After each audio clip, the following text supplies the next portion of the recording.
Hello, Simon here from the Tudor Group, and welcome to our playlist, which is the Tiny Tudor Houses.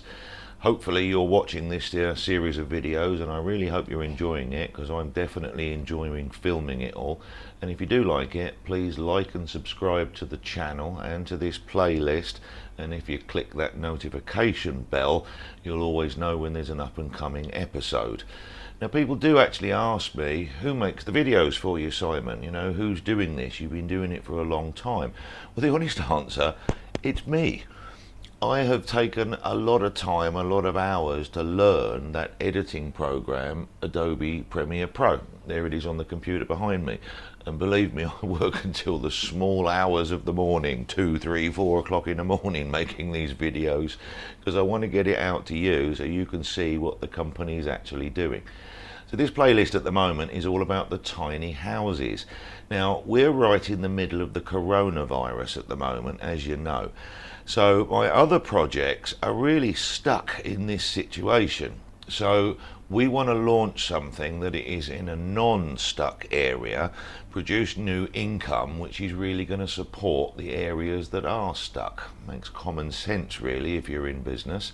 So this playlist is all about the tiny houses, and we're going to be answering some of the issues we've had with building property in Thailand. You know, these tiny houses are going to answer a lot of the issues about foreign ownership, land office registration, can you rent them? You know, there's lots and lots of things. And affordable housing as well, that's a really important one. So things don't always go to plan, as you've probably seen when if you've watched the previous episodes of this. We wanted to get straight on with the tiny houses, and I've got people screaming at me at the moment to get the showroom up and running. And of course the backlog and the problems that we've had is going to be the factory itself. We got let down by a rental factory possibility, and I've ended up, by total surprise, having to build one for myself at the same time that I'm trying to build the showroom of the tiny houses. So as I said, things don't always go to plan. Anyway, following on from the last episode, I've now got a roof over my head, and I've got a floor on the trailer, on the first showroom. So we're moving forward.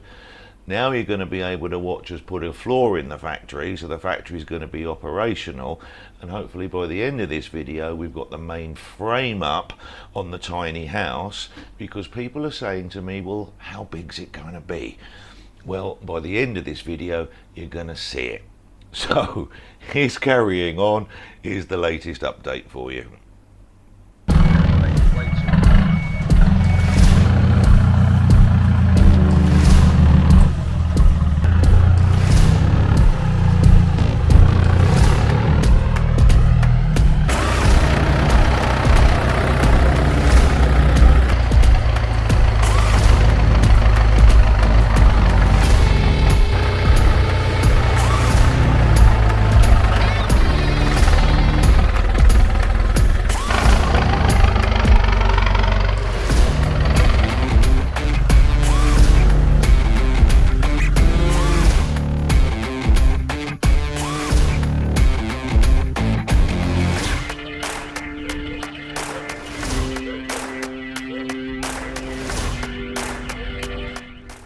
We don't have any mains drainage in this area because we're in the villages, so we're going to have to build a traditional soakaway.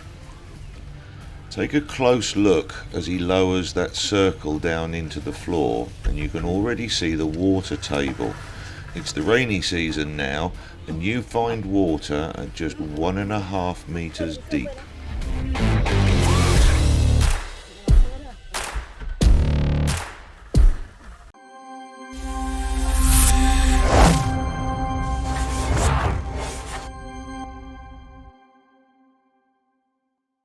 We're preparing here the workshop floor. So first up is to put in a perimeter board. Now this is to stop obviously the concrete from slurrying out when it's actually poured. And then on the main floor itself we're going to put in the reinforcing steel, because we're going to be supporting 2 trailers at any one time, and they're 3.5 tons each. So the reinforcing steel is really important for me to make sure that floor doesn't crack.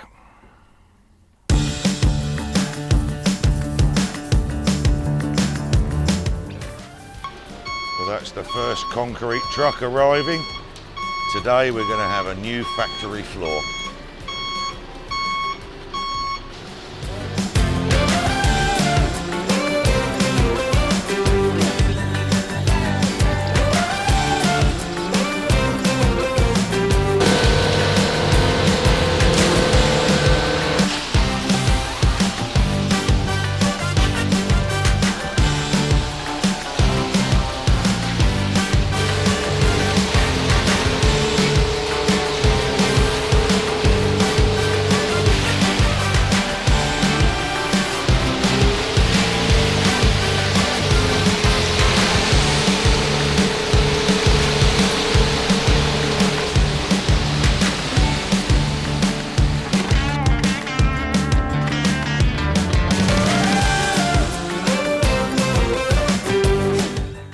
So there, woken up this morning and look at that. I have a brand spanking new tiny workshop floor. And if I spin the camera around, we've even got our first trailer on it. Haha. I'm absolutely thrilled to bits with this. Hopefully this is going to be a successful future business and there's going to be hundreds of tiny houses built on this floor.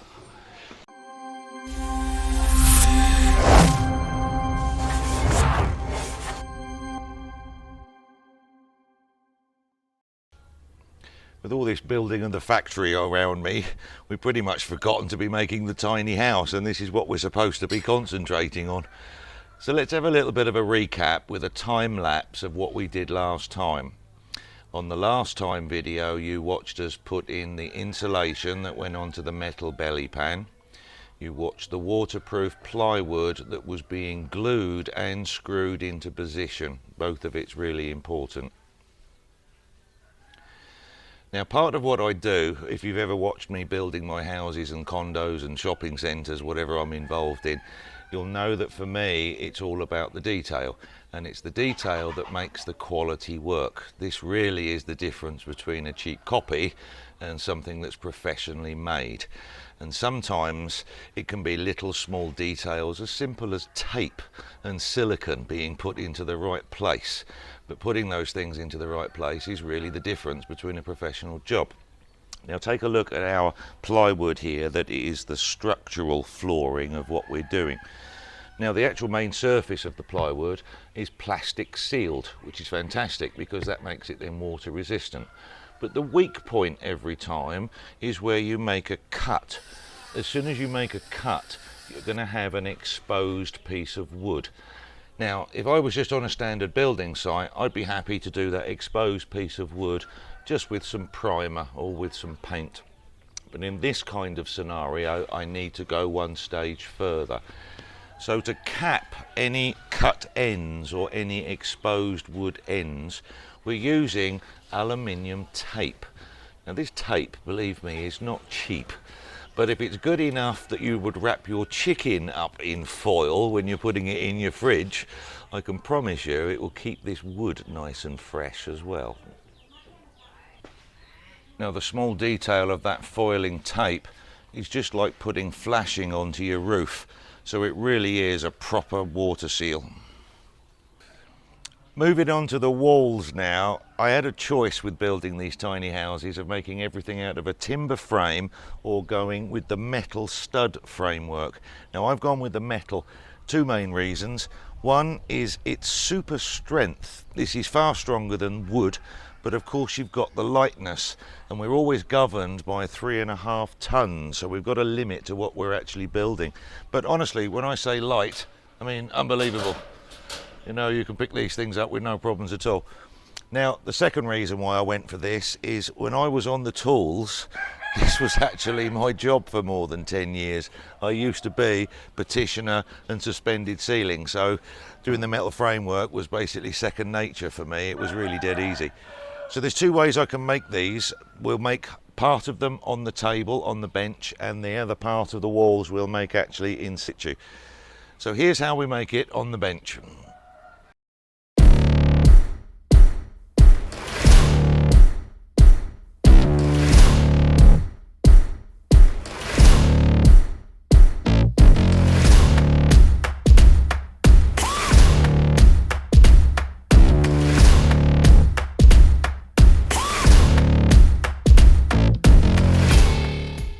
Okay, you've just seen the first two of the framing walls made up on the bench, and they represent the two gable end walls. That's basically the bathroom wall down here and the kitchen wall at the front end. So we're just about to lift them up. So I was talking earlier about sometimes you have to use tape and acrylic or glue to make those professional finishes, and I bet you were all laughing. You're all thinking, my God, Simon's going to build it all from duct tape. But basically it is the part that makes the difference. So what we're going to do here is we're going to actually use acrylic and glue underneath the walls.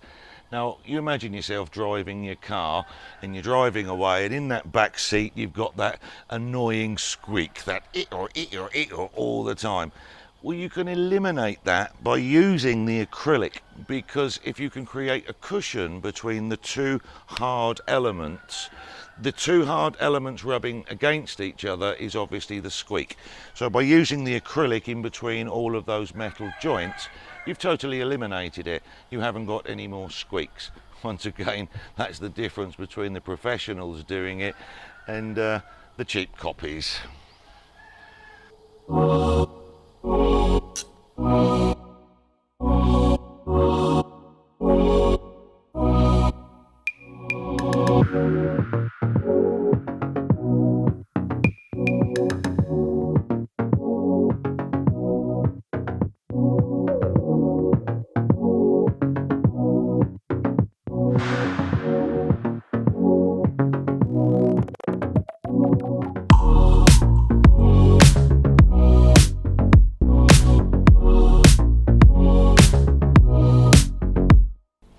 We started this video with the main question, how big is this thing going to be? Well, now I can give you a fully framed, double-decker, 5-berth tiny house. So I'm going to leave you here with the good ship Tiny.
If you'd like to watch more videos like this on what Pattaya and Thailand have to offer, then click on the link up here. If you'd like to see what property promotions we currently have, then click on the link down here. If you generally just like to follow the channel, then please like and subscribe. It's not going to cost you a penny, you just have to click the button, and if you ring that notification bell, you'll never miss any up and coming videos.